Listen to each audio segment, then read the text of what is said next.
আজকে অনেকদিন পরে আবার পাখির ঘরে এসেছি, পাখির একটা ছোট্ট মিনি ব্লগ করবো, তোমাকে শেয়ার করবো। চলো যাই পাখির ঘর। পাখির ঘর খোলা হচ্ছে, চলো ভিতরে যাই। আবার কি এনেছে আজকে? ভাত। আজকে অনেকদিন, আজকে তো অনেক দিনে পরে ব্লগ হচ্ছে।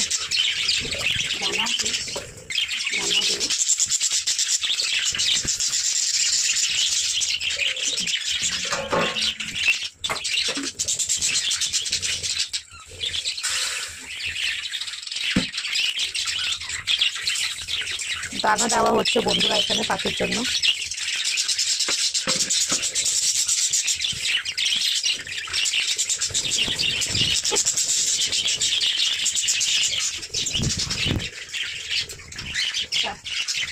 ওখানে বলো না কিছু। কি বলছিস? এই খাওয়া দিয়া এবার খাচ্ছে গরমকাল। দাঁড়াও দাঁড়াও, হ্যাঁ ওই মোবাইলটা কিনে গেল। হ্যাঁ লাউড়া